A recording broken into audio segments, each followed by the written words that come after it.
Listen to this moron speak. That fans were booing. Does that bother you? I was, of course. I think. I don't know. I don't know. I was frustrated. I definitely think I told a fan to quiet down in a non polite way. But can you see how, can you see as a player, and I've played before when fans are booing and they're calling for coaches' jobs, can you see, I get why fans are doing that when we put a product out that doesn't look that good rather than being, going kind of what Diedrich Wise said and going, all right, these, fans tend to be a little bit spoiled. But do you see the side that the fans are coming from when the product looks bad? I don't know. There's a reason why they're fans. Everybody can say what they think that we should be doing, but in the long end, they're not qualified to do what Mayo is doing, or whatever the Crafts are doing. The fans, and I appreciate them at times, but sometimes they just gotta know their place and just understand that it's a work in progress. Rome wasn't built in one day, and there's been like I said before in another interview, there's been We're gonna stop it right there. You're tuning into Black and White Sports on YouTube. The no-holds-barred truth on sports. The main event starts. All right, Black and White Sports supporters. Well, I have said, look, I'm in Texas, so I have firmly witnessed what it is the Dallas Cowboys have become over the last 30 years. And, of course, there's some parallels to draw between the success of the Cowboys in the 70s and the 90s and to the Patriots in that 20-year dynasty run and what is going on with the franchise. Because, and one thing I can't say about the Cowboys, even though there hasn't been a lot of playoff success, they at least have been very competitive for the last 15 years. I mean, that Cowboys team is outside of this year, and they had a lot of injuries, and they lost Dak, yada, yada, yada. My point being, to circle back around very quickly, is at least the Cowboys routinely usually win 9, 10, 11, 12 games, again, until this season and everything went down. But you get my point. They have not been to an NFC championship game in 30 years, basically. Well, the Patriots have had a 4-year run, and look, it's pretty clear to me. Robert Kraft has gotten this all wrong, all right? He made an emotional decision. It looks like a non-football decision to hire Jerod Mayo, a guy that had 4 years of coaching experience as a linebackers coach. He was not qualified to be a head coach in the National Football League, okay? Keeping in mind, somebody like Antonio Pierce, he's not really qualified either. But even he's got, between Arizona State and being a high school head football coach at a big, successful high school, even he's got like 7 years more experience. A guy like Dan Campbell, 8 years more experience. I wish people would quit making that reference when they talk about Jerod Mayo. We've had a couple of things happen this morning. Number one, this is turning out to be Patriots fans' worst nightmare. Everybody knows that Mike Vrabel, a Patriots Hall of Fame player, all right, just inducted into the Patriots Hall of Fame, by the way. Super Bowl winner, hard ass, made it to an AFC championship game as the Titans coach, had real success in establishing a program in the AFC, and it looks like Robert Kraft is not going to pivot away from Jerod Mayo and hire him. So now, to make things even worse, the hated New York Jets, and it was talked about earlier in the week that they were interested in Mike Vrabel. Well, guess what? They're interviewing Mike Vrabel today. We got big games, a lot to talk about, plus big coaching news. We'll start here quickly with the big coaching news. Mike Vrabel, one of the top candidates of this coaching cycle, of course, former Tennessee Titans head coach, worked for the Browns this season as a consultant, is going to interview with the New York Jets today. This is a fascinating interview just because of how coveted Vrabel is and how highly thought of he is in that building. It is early, obviously, in their coaching search, still going to get to work and interview other candidates, but this obviously is a key one. Vrabel should be a top candidate for basically any job that is open. Now let's get to Lions. Okay, so he's going to interview today, and what I start wondering is, at what point does he take the Jets job just to stick it to the Patriots? Because there's a chance, there's a world where Mike Vrabel goes to the Jets and wins 9, 10, 11 games for the next decade and whips the Patriots twice a year from here on out for the foreseeable future until Robert Kraft gets his head out of his ass. This is a terrible situation. It looks terrible. Now, of course, last week, the Patriots just got destroyed 40-7. All right? Everybody remember that? 40-7. Patriots fans left in droves, the ones that were actually there. There wasn't as many droves there to begin with as you might think, but left in droves. They chanted "Fire Mayo." They booed the team. You're at home. You're at Gillette. You're supposed to be a proud franchise. You got destroyed 40-7.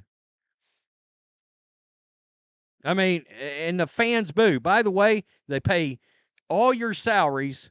They tune into games. And this is what these players don't understand. The fans fund all of this, all right? And the one part of it that they miss is if the fans quit tuning into television, then eventually the media rights deals are going to start not being as lucrative. But they pay for parking, concessions, tickets, you name it. They fund these players' salaries. And Jahlani Tavai is I guess you would call him a character actor. This is PFF. He is the number 72nd ranked linebacker in all of football. 72nd. Okay? I mean, to give you an idea, how far is he from, like, guys that actually are good? Let me go to the top 50 here. My God. This is wild. Let me ignore minimum. I had to actually put in ignore minimum snap count. I mean, this guy's not even a contributor. Fred Warner, Bobby Wagner, their second, Zach Brun. So the top three in the league, he is 70 spots behind these guys. I mean, really, dude, you are a ham sandwich from being in the UFL with The Rock. Seriously. Well, he has come out and he has decided to say this about Patriots fans this morning on WEEI, the Greg Hill Show. Listen to this moron speak. That fans were booing. Does that bother you? I was, of course. I think. I don't know. I don't know. I was frustrated. I definitely think I told a fan to quiet down in a non polite way. But can you see how, can you see as a player, and I've played before when fans are booing and they're calling for coaches' jobs, can you see, I get why fans are doing that when we put a product out that doesn't look that good rather than being, going kind of what Diedrich Wise said and going, all right, these, fans tend to be a little bit spoiled. But do you see the side that the fans are coming from when the product looks bad? I don't know. There's a reason why they're fans. Everybody can say what they think that we should be doing, but in the long end, they're not qualified to do what Mayo is doing, or whatever the Crafts are doing. They're fans, and I appreciate them at times, but sometimes they just gotta know their place and just understand that it's a work in progress. Rome wasn't built in one day, you know, and there's been, like I said before in another interview, there's been We're going to stop it right there. The fans need to know their place. And they're not as qualified as Mayo. They're barely not as qualified as Mayo. Let's keep it real. Wow. That is disastrous. The level of entitlement from this douchebag, this 72nd ranked linebacker in the NFL. Holy crap. If you are a Patriots fan, how fast do you want this guy jettisoned off your team? Launched into space. I said, dude, effing Mayo isn't qualified for his position, you F-tard.